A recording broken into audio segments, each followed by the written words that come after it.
하나님의 말씀 같이 읽겠습니다. 여호수아 24장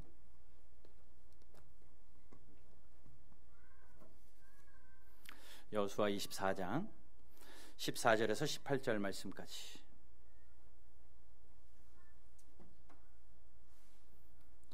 여호수아 24장 14절에서 18절까지 우리 한 목소리로 14절만 한 목소리로 하고 15절부터 18절까지는 제가 봉독합니다. 우리 14절만 우리 한 목소리로 읽습니다.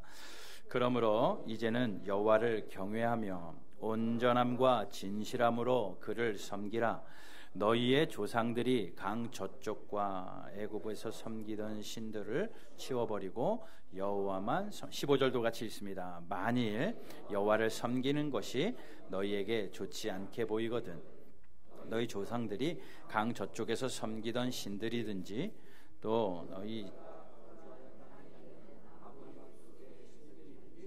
너희가 섬길 자를 오늘 택하라. 오직 나와 내 집은 여호와를 섬기겠노라 하니 백성이 대답하여 이르되 우리가 결단코 여호와를 버리고 다른 신들을 섬기기를 하지 아니하오리니 이는 우리 하나님 여호와께서 친히 우리와 우리 조상들을 인도하여 애굽 땅 종되었던 집에서 올라오게 하시고 우리 목전에서 그 큰 이적들을 행하시고 우리가 행한 모든 길과 우리가 지나온 모든 백성들 중에서 우리를 보호하셨음이며 여호와께서 또 모든 백성들과 이 땅에 거주하던 아모리 족속들을 우리 앞에서 쫓아내셨음이라. 그러므로 우리도 여호와를 섬기리니 그는 우리 하나님이심이니이다 하니라. 아멘. 오직 나와 내 집은 제목으로 오늘 본문 말씀을 토대로 몇 가지 말씀을 좀 나누겠습니다. 어느 나라든지 가정을 다 소중히 여기죠. 가정을 소중히 여기지 않는 나라가 어디 있겠냐마는 미국은 유난히 가정에 대해서 특별한 것 같습니다. 무슨 일을 하다가도 가정에 문제가 생겼습니다 라는 이유로 이야기를 하면 뭐든지 용서가 돼요. 일찍 학교를 나오는 일도, 일하다가 일찍 퇴근을 하는 일도 첫 번째 묻지도 않고 보내주는 이유가 가정 문제입니다. 우리 가정에 이런 문제가 생겼습니다 하면 다 용서를 해주고 배려를 해주는 걸 봐요. 그리고 일하는 사람들도 직장인들이요 4시면 퇴근을 합니다. 아침 일찍부터 일을 하고 4시면 다 퇴근을 해요. 이유는 저녁에 패밀리 타임을 가지라고요. 가서 가족들과 같이 저녁 식사를 하면서 교제하라고 하는 그런 문화가 그 나라에 있습니다. 아마도 가정을 소중히 여기기 때문에 그러는 것 같아요. 1982년도에 미국의 한 시민이요 알제리에 갔다가 죽임을 당합니다.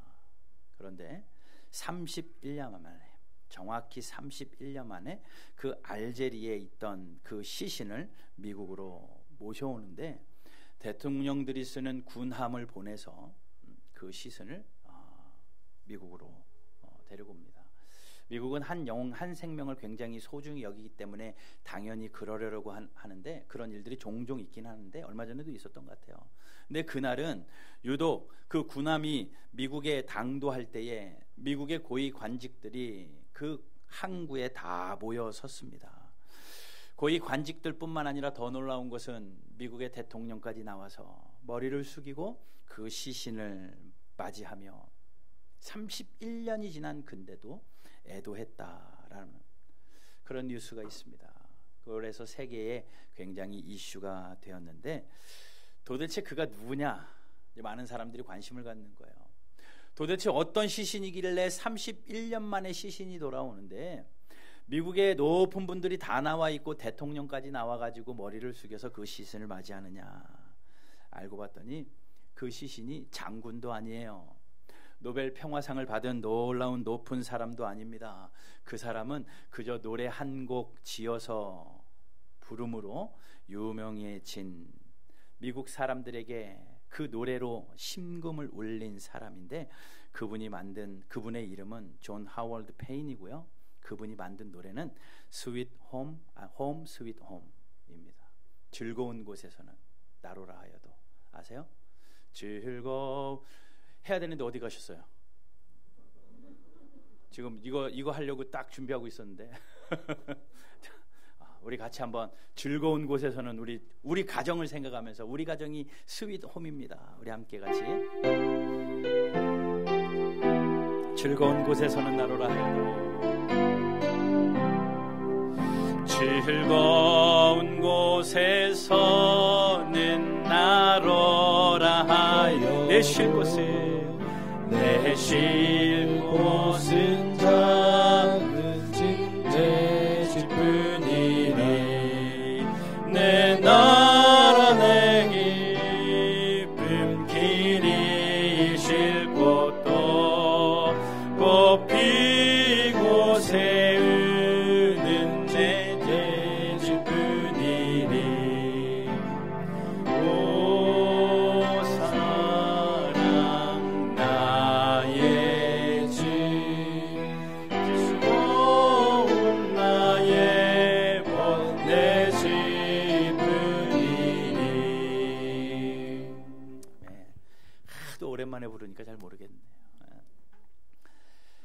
이 노래를 불러서 가족의 소중함을 일깨워주고 각 사람의 심금을 울리며 가정을 얼마나 소중하게 여겼는지, 그 노래를 지은 그 사람이 그러한 대우를 받습니다. 그만큼 가족의 소중함을 볼 수 있는 한 단면이고 대목일 것 같아요. 오늘 우리는 온 가족 함께 주일로 예배하고 있습니다.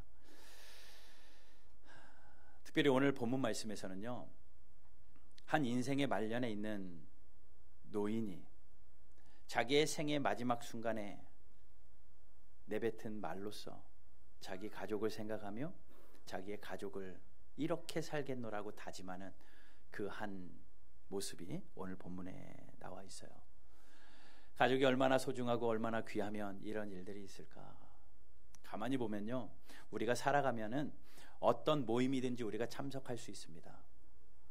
어떤 모임이든지 내가 조직할 수도 있고요, 어떤 공동체를 만들고 또 막 그 공동체를 탈퇴하거나 흐트러 버릴 수 있어요. 그런데 내가 만들지 않은 조직이 있는데 그 조직은 가족이에요. 그 가족은 내가 만든 게 아닙니다. 하나님이 만들어 주셨어요. 하나님이 짝지어 주셨다라고 말합니다. 한 남자와 한 여자를 하나님이 짝지어 주셨다고 말해요. 그런데 그것으로 끝나는 것이 아니라 그 자녀들, 부모도 그렇고 자녀도 그렇고 그 모든 것을 볼 때에 내가 선택한 게 아니에요. 여러분 옆뒤 좌우에 있는 나의 부모가 여러분들이 선택한 거고, 여러분들이 그래 저 집 마음에 든다, 내가 저 집 자녀가 돼보자, 그런 사람 없고, 또 부모들은 내가 원하는 자녀를 만들어낸 것이 아니라 하나님이 보내주신 아들을, 하나님이 보내주신 딸을 나의 자녀로 믿고 가족으로 살고 있습니다. 그러니 가족이라고 할 때는 다른 공동체와는 다르게 가족이라고 할 때는 절대적으로 하나님이 만드셨다라는 거예요. 하나님이 만들어주시고 하나님이 이루어내신 그 가족, 그러니 가족이 하나님을 기억하는 것은 가장 기본이라는 겁니다. 가족의 가장 아름다운 모습이 무엇일까요?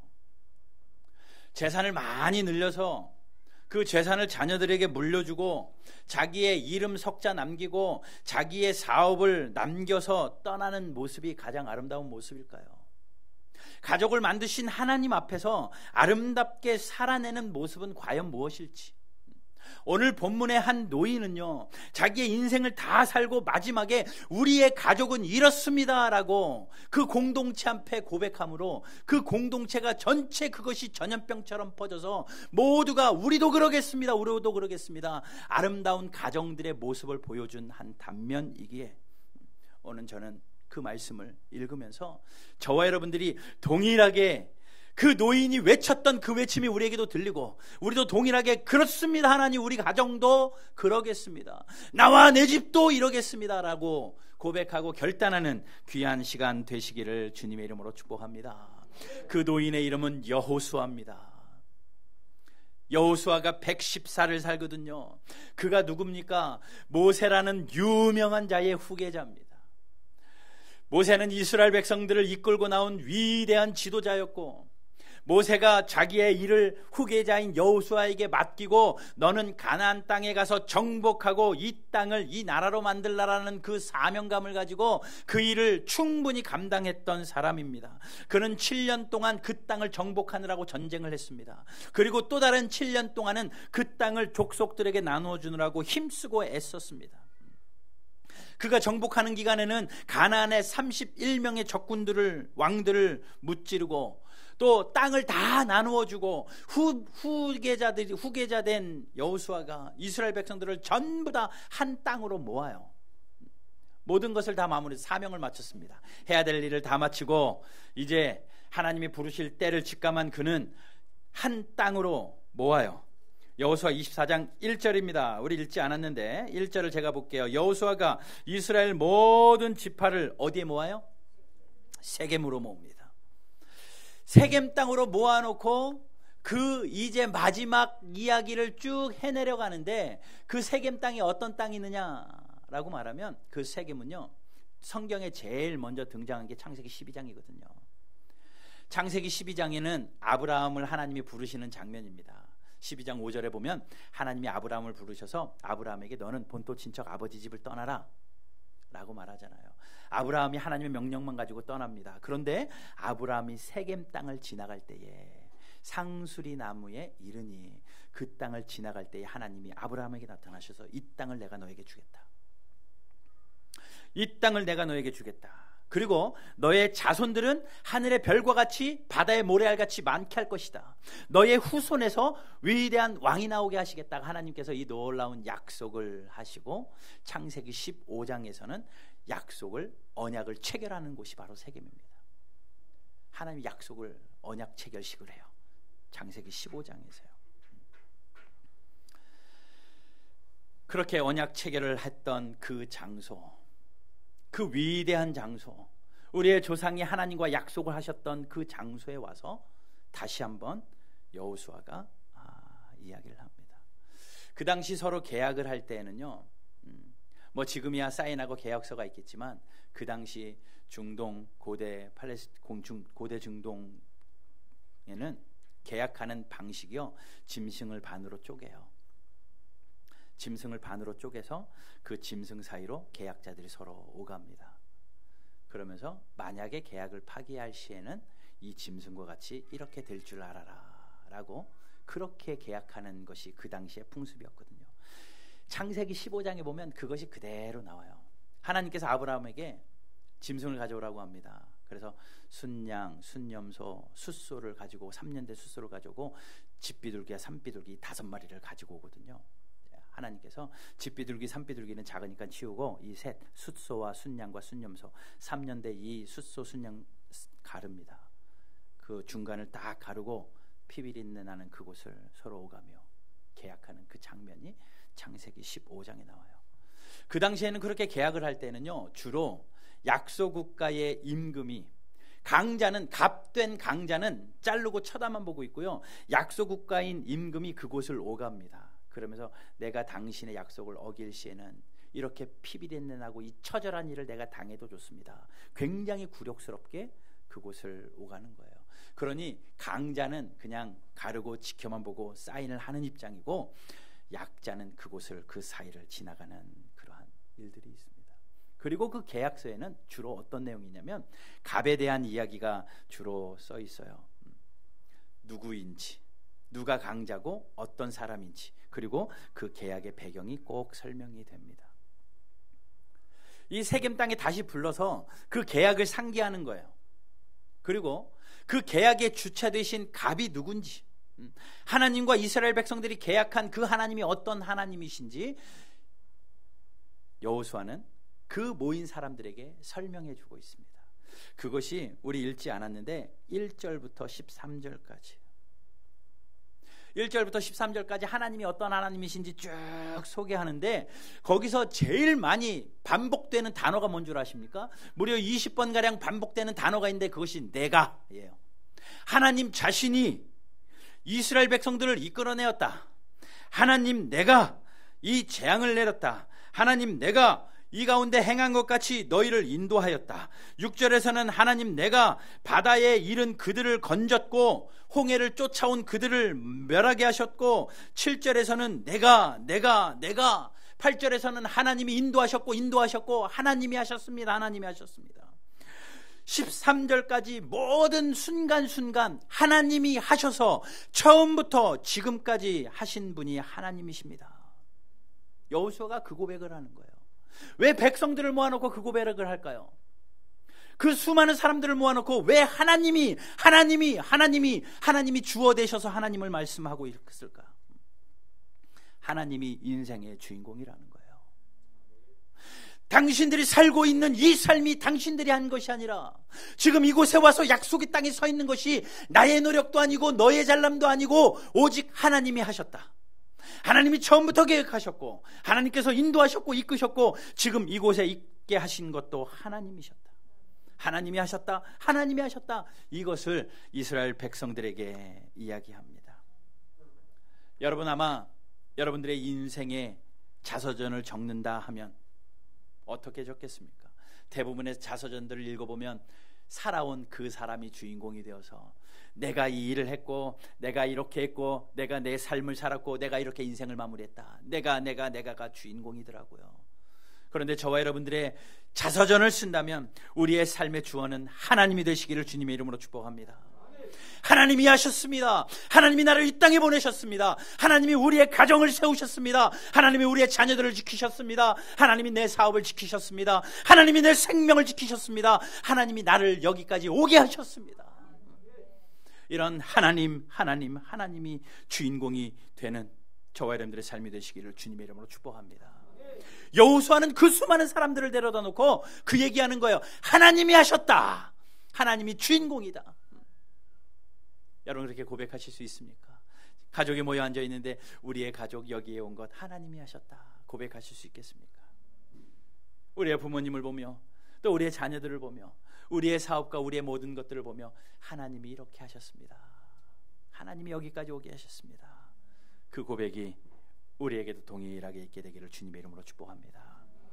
그리고 나서 그렇게 하나님을 강조하고 나서 14절부터 오늘 같이 읽은 14절부터 18절까지는 제일 많이 반복되는 단어가 뭔 것 같아요? 제일 많이 반복되는 단어, 섬긴다라는 겁니다. 14절 쭉 읽어보세요. 그를 섬기라. 애굽에서 섬기던 15절은 여호와를 섬기는 것이 강 저쪽에서 섬기던 신들이든지 너희가 섬길 자를 오직 나의 집은 여호와를 섬기겠다. 16절에서는 다른 신을 섬기든지 섬기다라는 단어가 굉장히 많이 나옵니다. 이 섬김에 대해서 잠깐 말씀드릴게요. 우리의 가정이 하나님이 하셨다라고 했을 때에 그 다음 우리에게 나오는 단어는 섬김이라는 단어인데 이 섬김은요 히브리어 원어로 아바드라는 단어입니다. 이 단어가 성경에 제일 먼저 어디에 쓰였는 줄 아세요? 창세기 2장에 쓰였습니다. 창세기 2장 15절 같이 한번 읽어볼게요. 같이 읽습니다. 시작. 여호와 하나님이 그 사람을 이끌어 에덴 동산에 두어 그것을 경작하며 지키게 하시고. 자, 그 사람은 누구겠어요? 아담입니다. 하나님이 아담을 이끌어서 어디에 두셨어요? 에덴 동산에 두시고 뭘 하게 하셨습니다. 땅을 경작하고 그 땅을 지키게 하셨습니다. 여기서 아바드라는 단어가 쓰였어요. 오늘 본문에 있는 섬기다 그 섬김의 단어가 창세기 12장 아바드라는 단어로 똑같이 쓰인 단어가 있는데 뭘 것 같아요? 경작하다 지키다. 경작하다 지키다가 섬기다라는 거예요. 하나님께서 아담을 창조하시고 에덴 동산에 놓으시고 첫 번째 주신 사명이 섬기는 거였습니다. 섬기는 거였어요. 아담이 성공해요, 실패해요? 섬김에 대해서 실패합니다. 그래서 어떻게 됩니까? 에덴 동산에서 쫓겨나요. 이제 그 하나님께서 새 에덴 동산이라고 하는 다시 새로운 땅, 젖과 꿀이 흐르는 약속의 땅, 어느 땅입니까? 가나안 땅. 가나안 땅에 이스라엘 백성들을 모아놓으시고 여호수아를 통하여 동일하게 말씀합니다. 너희는 섬겨라. 아담에게 주셨던 경작하며 지키라와 동일한 단어예요. 섬겨라. 여호수아가 이야기합니다. 자유롭게 결정해서 섬기십시오. 여러분들이 좋은 대로 섬기십시오. 만약에 강 저쪽에 신이 좋으면 강 저쪽에 신을 섬기십시오. 지금 여러분들이 사랑하는 것이 있다면 그거 섬기고 싶으면 그거 섬기십시오. 그러나 나와 내 집은 여호와를 섬기겠습니다 라고 이야기하여 여호와를 섬기겠습니다. 그것이 무엇입니까? 지키는 것이고 경작하는 것입니다. 실패할까요? 성공할까요? 이스라엘 백성들이 그 여호수아의 말에 영향력 받아가지고 저도 섬길게요, 저도 다 섬긴다고 그러거든요. 실패할까요? 성공할까요? 실패해요.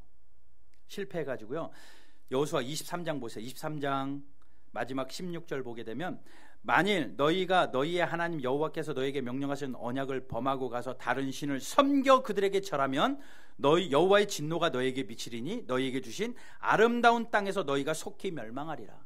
섬기는 것에서 실패하면 하나님이 어떻게 한다고 그래요? 멸망하겠다. 에덴에서 섬기는 거 실패해가지고 쫓겨났잖아요. 가나안 땅에서 그들에게 섬김의 사명이 주셨는데 그 섬김에서 실패합니다.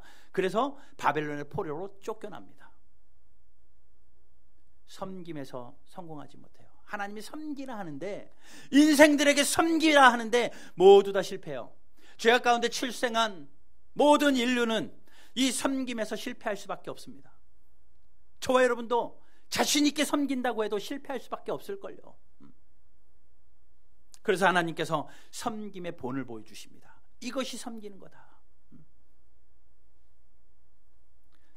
마가복음 10장 45절입니다. 우리가 실패한, 아담이 실패하고 모두가 실패한 그 섬김, 두 번째 아담이신 예수 그리스도가 이 땅에 오셔서 완전한 섬김을 보여주시는데, 마가복음 10장 45절 같이 읽습니다. 시작. 인자가 온 것은 섬김을 받으려 함이 아니라 도리어 섬기려 하고 자기 목숨을 많은 사람의 대속물로 주려 합니다. 예수님이 오신 이유가 뭐라고요? 섬기려 하시려고요. 우리가 실패한 섬김을 예수님이 보여주시려고 오셨는데, 그 섬김과 그 다음에 나오는 단어, 모든 자기 목숨을 많은 사람들의 대속물로 주려 한다. 대속물로 주려 한다. 이게 도대체 무슨 관계일까요? 무슨 관계일까요? 우리는 모두 섬김의 실패자입니다. 얼마나 이기적입니까? 섬긴다고 하면서도 자기밖에 모르는 사람들입니다. 예수 잘 믿는 것 같고 교회 생활 잘하는 것 같고 봉사 잘하는 것 같은데, 자기 속 깊은 것을 돌아보면 자기 중심입니다. 그렇기 때문에 어쩔 수 없고 전적으로 부패된 인생들에게 섬김의 본을 보여주시기 위하여 예수님이 오실 수밖에 없었고, 예수님이 오셔서 대속물로 죽어주셨어요. 아까 제가 계약하는 거 말씀드렸잖아요. 짐승을 반으로 쪼개서 그 사이를 지나갈 때에는 주로 누가 지나가야 된다고 그랬습니까? 약소국가 대표자가 그 사이를 지나며, 만약에 내가 약속을 어기면 이렇게 죽어도 좋습니다. 그런 계약이거든요. 창세기 15장에서 하나님하고 아브라함은 그 계약을 맺어요. 하나님이 그것을 갈라라 해서 아브라함이 다 가릅니다. 그것을 갈라놓고 아브라함이 창세기 15장을 읽어보니까 해가 뉘엿뉘엿 할 때 지쳐서 잠들어 버려요. 지쳐서 잠들어 버렸는데, 아브라함하고 하나님하고 누가 그 사이를 지나가야 될 것 같아요? 당연히 아브라함이 지나가야 되죠. 그런데 창세기 한번 보십시오. 창세기 15장 17절. 창세기 15장 17절 같이 읽겠습니다. 시작. 연기나는 화로가 보이며 타는 횃불이 쪼갠 고기 사이로 지나더라. 반으로 쪼개진 고기 사이로 아브라함이 지나가야 되는데 뭐가 지나가요? 타는 횃불. 아브라함이 횃불 들고 지나간 게 아니라요, 하나님으로 대변되는 불이 그 사이를 지나가요. 왜 그랬을까요? 왜 강자이신 갑되신 하나님이 거기를 지나갈 수밖에 없었을까요? 인간은 안 되거든요. 인간은 그 섬김에서 그 약속을 이행할 수 없습니다. 그래서 하나님이 말씀하십니다. 내가 이 약속을 지키지 못하면, 이 섬김을 이루지 못하면 나라도 찢겨짐으로 말미암아 그 섬김 보이겠다. 하나님이 이 약속 지키시려고 그 독생자이신 예수 그리스도, 하나님이신 예수님을 이 땅에 보내시고 십자가에서 쪼개시면서까지 우리에게 섬김의 본을 보여주신 겁니다. 이게 섬김의 성경적 의미예요. 그냥 빗자루 들고 교회 쓰는 게 섬김이 아니라요, 교회 청소 한 번 하는 게 섬김이 아니라요, 예수님의 죽으심을 이해하고 하나님 나도 이제 그 지키고 경작하는 일로 섬김하겠습니다, 이 섬김의 자세가 이 여호수아의 고백이었고 오늘 저와 여러분들이 동일하게 고백해야 할 고백일 줄로 믿습니다. 적당히 착한 일 하는 게 섬김이 아니라고요, 나를 위하여 죽으신 예수 그리스도를 나의 구세주로 고백하는 거라고요. 내가 좋은 것 다 포기하고 예수님이 나의 왕이십니다, 하나님이 나의 전부십니다, 하나님이 여기까지 하셨습니다, 이 고백으로 나와 내 집은 여호와만 섬기겠습니다. 이 여호수아의 이 고백에 독특한 두 가지가 있습니다. 그 섬김에 대해서 우리가 배워야 될 두 가지는, 하나는 이타적인 거예요. 배타적인 겁니다. 뭐냐면 여호와만 섬기는 겁니다. 여호수아가 이야기해요. 여호와만 섬기겠노라. 여호와만 섬기겠노라. 이것저것 다 섬기겠다라는 게 아니죠. 월요일 날은 이거 섬기고 화요일 날은 이거 섬기고 수요일 날은 이거 섬기다가 주일 날만 하나님 섬기겠습니다, 이게 아니라 나와 내 집은 여호와만 섬기겠습니다. 그 여호와만 섬기는 것은 전적인 섬김입니다. 적당히 하고 싶은 섬김만 하는 것이 아니라 나에게 주어진 전체를 섬기는 겁니다. 교회에서만 섬기는 게 아니에요. 일터에서도 섬기는 삶을 살아야 됩니다. 예수님께서 교회에서만 성도 되라고 십자가에서 돌아가셨나요? 아니요, 여러분들의 직장과 일터에서 성도로 살라고 돌아가셨습니다. 그곳에서도 섬김하셔야 됩니다. 특별히 가정에서도 섬기십시오. 가정에서는 섬김 받는 것이 아니라 서로 섬기는, 남편은 아내를, 아내는 남편을, 부모는 자녀를, 자녀는 부모를, 형제는 형제끼리 우애 좋게 서로 섬기는 겁니다. 예수님이 본을 보여주셨던 것처럼 우리는 자기중심적이어서 나밖에 모르지만 그래도 예수님이 보여주신 그 본 따라서 내가 예수님의 사랑에 섬김을 하겠습니다. 섬김을 하겠습니다. 나와 내 집은 하나님만, 나와 내 집은 여호와만 섬기겠습니다. 이런 섬김의 고백이 여호수아에게 있었어요. 이게 언제 했다고요? 인생의 마지막 유언처럼 한 겁니다. 백성들을 모아놓고 모든 일을 마무리하고 그렇게 이야기했습니다. 오늘 여기 앉아 계신 모든 가정들에게 동일하게 권면하고 또 도전드립니다. 여호와만 섬기는 나와 내 집 되기를 위하여 하나님 앞에 각오하십시오. 하나님 다른 것 다 섬기고 시간 남을 때 여호와를 섬기는 것이 아니라, 하나님 내가 시간이 없어도, 내가 좋아하는 것이 아무리 많아도 다른 것 다 뒤로 하고 여호와만 섬기기로 작정합니다. 이것이 하나님이 오늘 우리에게, 저와 여러분들에게 요구하시는 한 가지라고 생각됩니다. 그렇게 여호수아가 고백을 했더니요, 놀라운 일이 벌어져요. 백성들에게 굉장히 선한 영향력이 미쳐집니다. 여호수아가, 대장된 여호수아가 내가 여호와만 섬기겠다, 우리 가정은 여호와만 섬기겠다, 이렇게 멋지게 용기 있게 선포해 버리니까 백성들이요, 16절에 백성들이 대답하여 이르되 예, 우리가 결탄코 여호와를 버리지 않겠습니다, 우리가 다른 신을 섬기지 않겠습니다. 이러한 놀라운 역사들이 그 우죽순으로 백성들에게 일어납니다. 그러면서 17절에 그들이 그렇게 이야기해요. 우리 하나님 여호와께서 친히 우리와 우리 조상들을 인도하셨고, 하나님이 친히 인도하셨고, 또 하나님이 큰 이적들을 행하셨고, 또 17절 후반절에는 모든 백성들에서 하나님이 우리를 보호하셨고, 18절에는 하나님이 적군들을 우리 앞에서 쫓아내셨고, 그래서 18절에는 마지막으로 그러므로, 그 백성들이 한 목소리로 이야기합니다. 우리도 같이 한번 읽어볼까요? 그러므로, 시작. 그러므로 우리도 여호와를 섬기리니 그는 우리 하나님이심이니이다 하니라. 이 고백이 오늘 저와 여러분들에게 있기를 주님의 이름으로 축복합니다. 여러분들의 가정에 이 고백이 있기를 바랍니다. 나와 내 집은 여호와를 섬기겠습니다라고 할 때에 그 영향력이 여러분들의 이웃에게, 여러분들의 일가 친척에게 벗어져서 하나님이 우리 하나님이십니다, 하나님 나도 여호와를 섬기겠습니다, 여호와를 섬기고 그 복으로 살아가는 저와 여러분들 되시기를 주님의 이름으로 축복합니다. 여호와만 잘 섬기는 우리 가정, 여호와만 잘 섬기는 우리 교회 되어서 하나님 안에 사는 즐거움과 하나님이 베풀어 주시는 가정의 아름다운 복이 저와 여러분들 가정 가운데 있게 되기를 주님의 이름으로 축복합니다.